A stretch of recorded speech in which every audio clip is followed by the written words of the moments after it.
Hi everybody! Welcome back to my channel. It's Russell with Ink and Paper Blog. Thank you so much for watching my video today.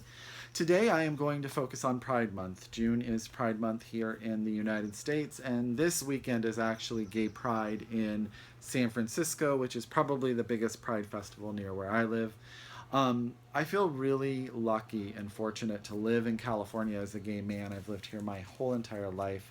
I'm 40 years old. I came out in California. I'm currently married to a man. We have 3 dogs and 2 cats, and I realize how lucky I am to live where I do, and the opportunities that affords me. I'm very aware, we actually talk in our household a lot about how not everyone across the United States and the world has the opportunities I do as a gay man in California. Oh, turtle fell over. And and then I often reflect back on when I was growing up and coming out of the closet myself and how different that time was. When I was trying to figure out who I was, there weren't a lot of books about the gay community that I could get my hands on. There weren't a lot of TV shows or movies that had positive portrayals of the gay community that I could really focus on and use. And it makes me so excited that there's so much out there now for our young gay, lesbian, bisexual, transgender, queer questioning, everyone that belongs to our community can really go out and find a bunch of stuff to help them through what is so hard when it comes to being part of our community. One thing that I just found amazing today was I was in the bookstore and I picked up this copy of Entertainment Weekly that has RuPaul on the front of it. And if you don't know who RuPaul is, I would be surprised, but she is a very famous drag queen, and her TV show RuPaul's Drag Race is sort of like an underground cult classic. People watch it now. It's become mainstream. And it makes me so happy in a lot of ways, because when I was younger, I would never have thought that RuPaul Charles and a drag queen would be on the cover of a major magazine. And that just kind of gives me hope for how the world has moved forward in a lot of ways. There's still a lot of work to do, but it does. There's a lot of stuff to really reflect on. So I have a lot of books, so I'm going to try to go fast and try to talk to you about them. I'm trying to give you an idea of a bunch of stuff that we can use as a community if you're young and you know someone who's gay and young, or transgender and young, or lesbian and young, and looking for stuff. If you are older and you're looking to just read some really touching, powerful stories, or some things that are going to be just plain fun, I'm hoping that I'm able to do that for you. And I'm going to start with a middle grade novel, and that is, it's on my iPad, so it's George by Gino. Someone has my copy. If you have my copy, please let me know. George is actually a novel of a little girl named Melissa who was born a boy named George. And she is in elementary school, and she knows inside more than anything that she wants to be a little girl. And wants to be, that's the wrong word, that she is a little girl. And what she really wants is to play Charlotte in Charlotte in the Web. Charlotte's Web, the play that her school is putting on. But because she is gendered boy, they won't even let her try out for the role. It's about how her mom deals with knowing this about Melissa, and what she tries to do and how she comes to terms. Melissa has a best friend who allows her to dress up in her clothes and kind of give Melissa that first taste of what it's like to be herself. It is a middle grade book, so it's not written in a super complicated way, but I will tell you right now, and it's kind of, it's making me tear up a little bit inside. It is moving. I can't imagine what it's like to be transgender. I can't imagine how hard that is to deal with in the world around you, and this book is just a little piece of hope. And it is so touching and so inspiring, and it's all about love and acceptance. And that is George by Gino. Just read it. You'll tell me you don't read middle grade, and I'll tell you, I bet you'll read this one and really enjoy it. Now, going a little bit older into a YA book that I've talked about before on the channel, I think, but I'm going to talk about again, and that's Aristotle and Dante Discover the Secrets of the Universe by Benjamin Alire Saenz. I actually listened to this as an audiobook, so I don't own a copy, and the audiobook is read by Lin-Manuel Miranda, and it is freaking fantastic. It's the story of a little Hispanic boy and his best friend Dante. They meet at the pool. Dante has already come to some self-realizations about himself. There's a lot of trauma in Alex's past. His brother's in prison. His parents won't talk about it. He is very much a loner, trying to figure out who and what he wants to be. He becomes friends with Dante, becomes sort of a member of their family.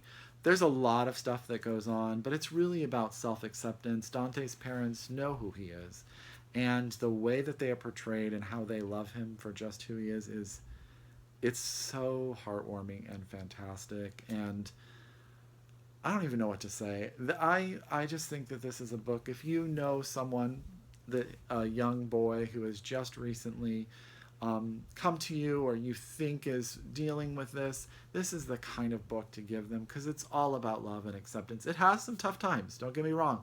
Coming out of the closet, making those decisions is never easy for everyone. But this book really does an amazing job of talking about that. I'm going to be going a really long time if I don't hurry. This is just a fun little aside, but this is Young Avengers, which is a comic book. And I think what's really cool about this comic book is this character, the Hulkling, and this character right here, whose name is Wiccan. They are both superheroes, they are teenagers, and they are in a relationship.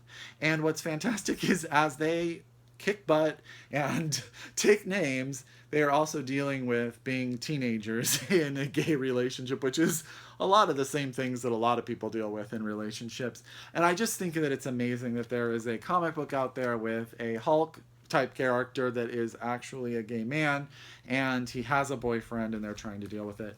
It's really fun, it's really good, and it turns out that I'm blanking on her name, but this character, she is a Hispanic female. She winds up coming out as a lesbian later and then becoming, I believe, Captain America. So this series just really does a great job of just putting everybody together, showing that everyone has a superpower, everybody's worth noticing, and it's a really great story, and it's so good. So that's Young Avengers. This one's by Gillen and McClevin. I couldn't find my big version of that, but it's out there. If you're looking for another comic book and you want something that's set more in real life, you can go to Keller, which is part of the Archie comic series. When Kevin came out of the closet in the Archie's world, it was a big deal. My husband actually has collected everything that has Kevin in it. And this is just about a gay boy in the world of Riverdale. And I think that if you're just looking for something about being a normal teenage gay boy and the things that they deal with, this is pretty amazing. So that's Kevin Keller from the Archie series by Dan Parent, and I think you should pick it up. Okay. This book is actually one of my favorite YA novels, and that's Hero by Perry Moore. Unfortunately, this is the only book Perry wrote. He committed suicide soon after writing it, but this is another book where the main character is a superhero. His dad is a failed superhero, and he falls for the supervillain. And it's about coming to terms with what good and evil is. It's coming to terms with who you are, coming to terms with talking about your father, who he is, and not being compared to him. It is really good. I've given this book to a number of people. I really love it, and I'm sad that there will never be any more by Perry Moore. And that's Hero. So hopefully you guys can find that one and pick that one up. This book is going to be talked a bit about in my book haul, or my June monthly wrap-up, so I won't talk about it too much. But that's My Brother's Husband by Gengora Tagme. And this is the first manga I have ever read, and it is totally weird because, you know, I told you guys that the book opens up. But it's the story of a Japanese man who is a single father who one day opens his door, and this man is there. And turns out he was married to his brother in Canada, and his brother has passed away, and his husband has come to Japan searching for a connection with his family because of the loss of his husband. So It is really endearing. The little girl is adorable. Children just roll with the punches. They just think everything is exciting and amazing, and she's adorable. The relationship's adorable. The drawings are super duper cute, and I really recommend this. And I'll talk about it more in my wrap up if you guys want to hear about that. So. I'm going to mention this book. This is Freak Boy by Kristen Elizabeth Clark. This is also a book about a transgender boy. He's actually on the football team. He's very popular, but he realizes that he wants to be more like his girlfriend than with his girlfriend. And a couple things. It's told in verse, so it's poetry, and it goes through a number of points of view. It's not as good as George. It's not as solid as I would want it to be, but I think it's important that it's out there and available. And it's from an older perspective when it comes to transitioning. And if that's something that you're interested in, I definitely didn't mind reading it. It's just not the best novel I've ever read about it, but I definitely think that it's amazing that it's out there, and that's Freak Boy by Kristen Elizabeth Clark. Okay, book piles on my lap. Hold on. I've already talked a ton about this novel, and that's Krista Dora by Tim Murphy. This is probably my book of the year last year. Probably. It was my book of the year last year. This is about, after the AIDS crisis, a building called the Krista Dora that has a bunch of people that were affected by the AIDS crisis. It's about art. It's about community. It's about family and making the family that... you have to in order to get through life. It's about addiction. It's an amazing novel. I think it is fantastic. I've heard the audiobook version is amazing. Everyone I know who has read this book has loved it. So that's pretty sound, because I definitely am friends with a number of readers. I don't even know how to say, but this book was one of those books when it ended. I was really sad to leave this world because I was really invested with these characters and hoping that life would turn out the way that they needed it to. So that's Krista Dora by Tim Murphy. The next book I'm going to tell you about, actually the next 3 books I'm going to tell you about, I actually haven't read. They're on my to be read. Actually, one of them I just bought today, so really new TBR. But this is The Miseducation of Cameron Post by Emily M. Danforth. This was part of the Booktopia book exchange thing. I got it years ago. My friend Julia Warmer, this was her contribution. She highly, highly recommended this book to me. I totally trust her. And this book is set in the state of Montana, and it's about a girl who is coming to terms with being a lesbian. But from what I understand, it's just about coming to terms with being a teenage girl and just happens to be a lesbian. I've heard nothing but great things about this book from Julia, and my friend Clifton also has read this, and someone else, and I can't remember, but I think it's amazing. Montana is not a state that you are thinking you're going to get a lot of lesbian fiction out of, and especially lesbian YA fiction about coming out of the closet and dealing with that in that sort of community. That's The Miseducation of Cameron Post by Emily M. Danforth, and if Julia says read it, I'm pretty sure you should probably read it. My last 2 books that I'm going to talk to you about in detail are actually both nonfiction, and this one I picked up today. And that's Queer There and Everywhere by Sarah Pragner, 23 People Who Changed the World. And it's basically just little biographical vignettes about gay, lesbian, bisexual people who have had effects on the world that we live in. And from modern people like Sylvia Rivera, modern, she passed away in 2002, but she's fairly modern, to Abraham Lincoln. So there's some interesting stuff in here that I think it's going to open your eyes. I think Joan of Arc is in here as well, and there's a lot of interesting things to learn in this little tiny book. And that's Queer There and Everywhere by Sarah Pragner. I heard about this from the Book Cougars. Sorry, Chris and Emily. Chris talked about it a lot, and kind of when I saw it, knew that I had to get it. Okay. And then last but not least, as far as books that I'm going to talk about in detail, God, this book is heavy. And that's How to Survive a Plague by David Francis. This book became on part of my radar because it won the Green Carnation Prize this year. The tagline is The Inside Story of How Citizens in Science Tamed AIDS.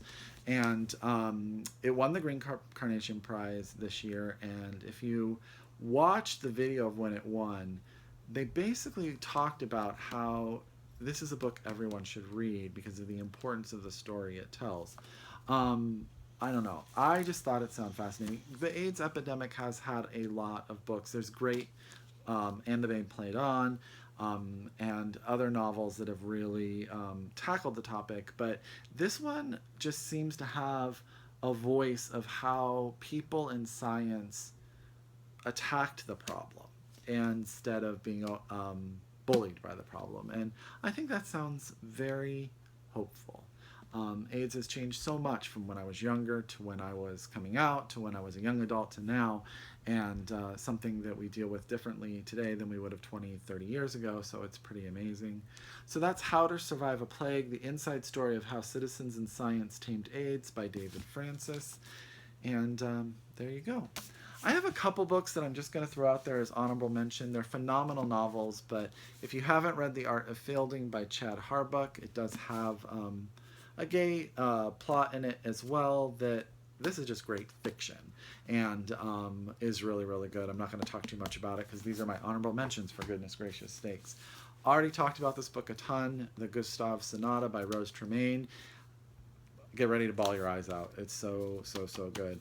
And then last but not least, probably a lot of my friends and a lot of people I know will say the saddest book they have ever read in their life, but A Little Life by Hanya Yanagihara. This book was everywhere, but it is probably one of the most trying, heartbreaking books I've ever read about someone in the gay community, and I won't tell you too much about it, but those I thought were 3 honorable mentions that shouldn't be left out. I know this video is a little long. I hope some of these novels and books and comic books wind up on your TBR. Give them to people who need them. They really inspire me day in, day out. I'm super, super proud to be a member of the LGBTQ plus community. I'm really excited about the work that is being done day in and day out to help those around the world. There's still so much to do. And so much love to give. So I wish you all a happy Pride Month. Big hugs from California. That's kind of cheesy, I know, but I really appreciate everyone watching my channel. And I'll talk to you soon. If you've read any of these books, comments below. If you're new to my channel, please subscribe. If you're coming back, hi. Love to talk to you guys again. And I will talk to you guys very, very soon. Bye.